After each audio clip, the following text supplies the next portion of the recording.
Bienvenidos a una nueva inversión. En esta ocasión nos vamos a sumergir en un debate que ha resurgido con fuerza en Chile. Y ese debate gira en torno a la pregunta de si Augusto Pinochet puede ser considerado legítimamente un presidente de la República. Un tema complejo, sin duda. Totalmente. Y especialmente este año al conmemorarse 50 años del golpe de Estado. Exacto. Y es que la pregunta central es esta. ¿Tiene legitimidad histórica llamar presidente a alguien que llegó al poder mediante un golpe de Estado? Para analizar esto, nos acompaña hoy un historiador experto en la historia de Chile del siglo XX. Es un gusto estar aquí. Para comenzar, me gustaría que nos dieras una visión general de las diferentes posturas que existen entre los historiadores con respecto a Augusto Pinochet. Claro que sí. ¿Hay alguna que sea predominante? Bueno, lo primero que hay que entender es que existe una gran diversidad de opiniones entre los historiadores. Algunos, como Cristóbal García Huidobro, argumentan que Pinochet de facto ostentó el cargo y título de presidente durante un periodo considerable e incluso fue reconocido como tal en el juicio que enfrentó en Londres. Claro, gobernó por 17 años, pero es suficiente para considerarlo un presidente legítimo. Ahí está el debate precisamente. Entiendo. Otros historiadores como María Elisa Fernández, Igor Goikovich, Joaquín Fernández Zavara, Sergio Grestoso y Julio Pinto Vallejos argumentan que no se puede obviar la forma en que llegó al poder.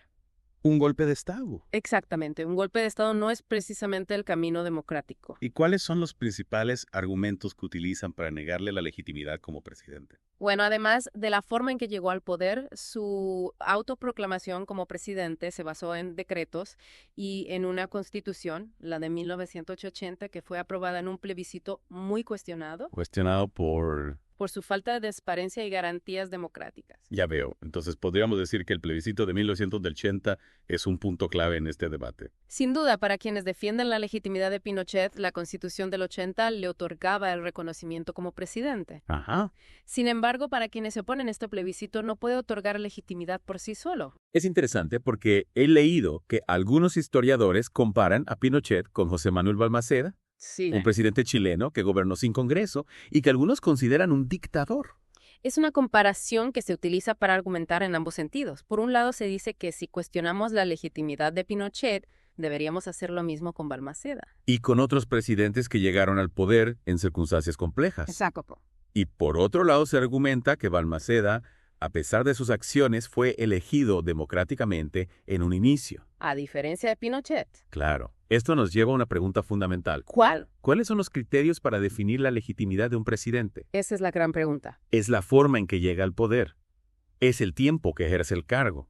Son las acciones que realiza durante su mandato. Son todas preguntas difíciles que nos obligan a mirar la historia con una lupa. Totalmente. Y hablando del plebiscito de 1980, ¿realmente fue legítimo? Bueno, según diversos historiadores, estuvo plagado de irregularidades. ¿Cuál es? Para empezar, la Junta Militar había quemado los registros electorales tras el golpe de Estado. Una elección sin registros electorales. Yes, Eso suena a un fraude total. Además, no existían libertades públicas. Y el clima de represión política era tal que hacía imposible una campaña electoral justa y transparente. Incluso se habla de que en algunas provincias se registraron más votos que electores. Lo cual es simplemente absurdo. Exactamente. Entonces, podríamos decir que el plebiscito, en lugar de legitimar a Pinochet, más bien lo deslegitima.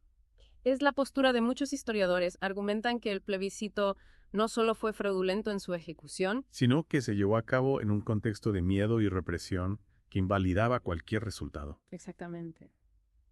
Pero ¿cómo justifican este plebiscito quienes defienden la legitimidad de Pinochet? Historiadores como Cristóbal García Huidobro no entran en detalles sobre las irregularidades del plebiscito. Su argumento se centra en que, independientemente de cómo llegó al poder, Pinochet ejerció como presidente de facto durante un periodo considerable. Es decir, se centra en el hecho de que Pinochet fue presidente sin entrar a valorar la legitimidad del proceso que lo llevó a ese cargo. Exacto. Entiendo. ¿Y qué dicen los historiadores sobre el impacto que este debate tiene en la sociedad chilena actual? Es un tema que genera mucha controversia y que ha marcado profundamente la visión que los chilenos tienen de su propia historia. Para muchos, Pinochet es un dictador que violó sistemáticamente los derechos humanos, mientras que para otros es la figura que salvó a Chile del comunismo. Y esta polarización se ve reflejada en el debate sobre su legitimidad como presidente. Exactamente. Es una herida que aún no ha cicatrizado por completo y que sigue generando tensiones en la sociedad chilena. Es un recordatorio de que la historia no es un libro cerrado. Sino un debate constante. Claro, un debate que nos interpela a todos, no solo a los chilenos, a reflexionar sobre la compleja relación entre poder, legitimidad y memoria histórica. Así es.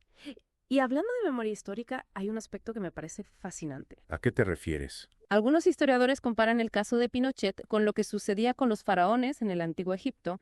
Cuando un faraón era derrocado, el nuevo gobernante ordenaba borrar el nombre del anterior de todas las inscripciones, como si quisieran eliminar cualquier rastro de su existencia. Es una comparación muy potente. Quieren decir que al eliminarlo de las reseñas de presidentes se está intentando borrar a Pinochet de la historia. Es una interpretación, lo que nos invita a reflexionar es sobre el poder de la historia. Y quien le escribe la historia no es un relato neutral. Siempre hay una perspectiva, una interpretación.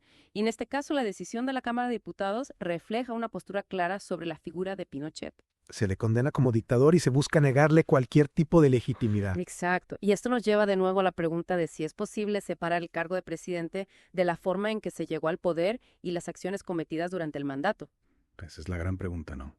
¿Qué opinan los historiadores al respecto? Hay diversas posturas, por supuesto, algunos argumentan que no se puede separar el cargo de la persona, que las acciones de Pinochet durante su dictadura manchan irremediablemente su figura, incluso si formalmente ostentó el título de presidente. Para ellos, Pinochet siempre será el dictador sin importar los títulos que haya tenido. Así es, reconocerlo como presidente sería como blanquear su régimen y minimizar el dolor de las víctimas. Para otros, sin embargo, es importante separar el cargo de la persona. Y en reconocer que Pinochet ejerció como presidente independientemente de cómo llegó al poder y de las acciones que cometió. Exacto, argumentan que la historia debe ser rigurosa y objetiva, y eso implica reconocer los hechos tal como ocurrieron. Es un dilema ético e histórico complejo, y la decisión de la Cámara de Diputados seguramente generará de debate por mucho tiempo. Sin duda es un debate que nos invita a reflexionar sobre nuestra propia historia, sobre nuestros valores y sobre cómo queremos construir nuestro futuro. Y sobre todo, a no olvidar a las víctimas. Su memoria es fundamental para comprender la magnitud de este debate. Absolutamente, la memoria de las víctimas debe ser el motor que nos impulse a construir un futuro más justo y democrático, donde este tipo de situaciones no se repitan. Hablando de memoria histórica, me gustaría volver al caso de José Manuel Balmaceda. Este presidente que gobernó sin Congreso se le considera dictador por algunos, pero al mismo tiempo es reconocido como un presidente legítimo en la historia de Chile. Es un caso paradigmático que ilustra la complejidad del debate sobre la legitimidad presidencial. Balmaceda fue elegido democráticamente, pero luego violó la Constitución al cerrar el Congreso. ¿Y qué nos dice eso sobre la importancia de la legalidad versus la voluntad popular a la hora de evaluar la legitimidad de un gobierno? Es una pregunta difícil sin una respuesta única. Lo importante es considerar todos los factores: la legalidad, la voluntad popular, el contexto histórico, las acciones del gobierno. Y a partir de ahí cada uno puede formarse su propia opinión. Exacto, la historia no es una ciencia exacta, es un proceso de interpretación constante. Y el caso de Pinochet en Chile sigue siendo un tema de debate e interpretación. Un debate que seguramente seguirá vivo por mucho tiempo y que nos interpela a todos como ciudadanos. A reflexionar sobre nuestro pasado, nuestro presente y nuestro futuro, y a entender que la historia de Chile, como la de cualquier país, está llena de claroscuros. Es importante mirarla en toda su complejidad sin caer en simplificaciones o juicios anacrónicos.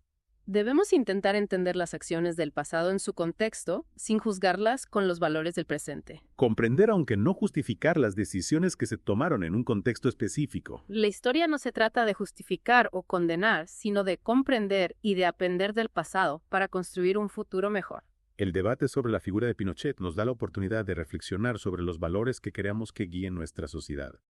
La democracia, el respeto a los derechos humanos, la justicia social. Valores que deben ser defendidos y protegidos siempre que no podemos dar por sentados. La historia nos enseña que la democracia es frágil y que debe ser cuidada constantemente. Los derechos humanos no son un regalo, sino una conquista que debe ser defendida día a día.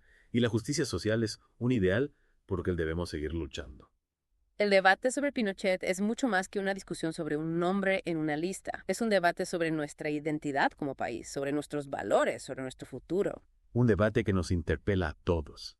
A informarnos, a reflexionar, a tomar postura. A construir una sociedad más justa, más democrática, más respetuosa con los derechos humanos. Una sociedad que aprenda del pasado para no repetir sus errores. Y que honre la memoria de las víctimas luchando por un futuro donde este tipo de atrocidades no vuelvan a ocurrir. La memoria de las víctimas es un faro que debe guiarnos siempre. Totalmente de acuerdo, y creo que con esto hemos cubierto bastante terreno en esta inmersión sobre Augusto Pinochet y la controversia sobre su legitimidad como presidente. Ha sido una conversación muy interesante y enriquecedora. Sin duda espero que haya servido para que nuestros oyentes comprendan mejor la complejidad de este debate. Y para que se animen a investigar más sobre la historia de Chile y a formarse su propia opinión. La historia no es un relato cerrado, sino un diálogo constante. Un diálogo en el que todos estamos invitados a participar. Muchas gracias por tu participación en esta inmersión. Ha sido un placer compartir mi pasión por la historia. El placer ha sido mío, y a ustedes, queridos oyentes, les dejamos una pregunta para que reflexionen. ¿Es posible separar el cargo de presidente de la forma en que se llegó al poder y de las acciones cometidas durante el mandato? Esperamos sus comentarios y reflexiones en nuestras redes sociales. Hasta la próxima, y que la historia siga siendo un espacio de debate y aprendizaje para todos. Es que este debate sobre Pinochet nos lleva a una reflexión más amplia. ¿Cómo lidiamos con el legado de líderes controvertidos en general? ¿Cómo separamos, si es que se puede, al individuo de las acciones cometidas bajo su mando? Es una pregunta fundamental para la memoria histórica de cualquier nación. Hay países que optan por condenar de manera absoluta a las figuras que consideran dictatoriales, borrando sus nombres de calles y monumentos. Como si quisieran borrarlos del mapa. En cierto sentido, sí. Es una forma de expresar la repulsa hacia sus regímenes y de reivindicar a las víctimas. Pero también hay quienes argumentan que esa damnatio memoria no ayuda a comprender el pasado en toda su complejidad. Es como si ocultáramos la historia bajo la alfombra. Exacto. Al final, el debate no se trata solo de Pinochet, sino de cómo cada sociedad decide afrontar los capítulos más oscuros de su historia, se busca una condena total o se intenta comprender las circunstancias que llevaron a esos eventos. Y en ese sentido, el caso de Chile es particularmente interesante porque a pesar de la brutalidad de la dictadura, Pinochet murió sin ser juzgado por sus crímenes. Eso añade otra capa de complejidad al debate. La falta de justicia para las víctimas genera una herida abierta en la sociedad chilena. Y la pregunta de si Pinochet debe ser considerado un presidente legítimo se convierte también en una pregunta sobre la justicia y la reparación histórica. Es un recordatorio de que la historia no solo se escribe en los libros, sino también en las calles, en los tribunales, en la memoria colectiva de un pueblo. Y en ese sentido, el debate sobre Pinochet sigue vigente, sigue interpelándonos, nos obliga a preguntarnos qué tipo de sociedad queremos ser, cómo queremos recordar nuestro pasado y qué futuro queremos construir. Creo que esa es una excelente reflexión para cerrar este deep dive. Agradezco enormemente tu participación, experto. Ha sido una conversación realmente esclarecedora. Ha sido un placer compartir estas reflexiones contigo y con los oyentes. Y a ustedes, queridos oyentes, los invitamos a seguir explorando este tema. Investiguen, lean, debatan, formen su propia opinión. La historia nos pertenece a todos y es nuestra responsabilidad comprenderla y aprender de ella. Hasta la próxima.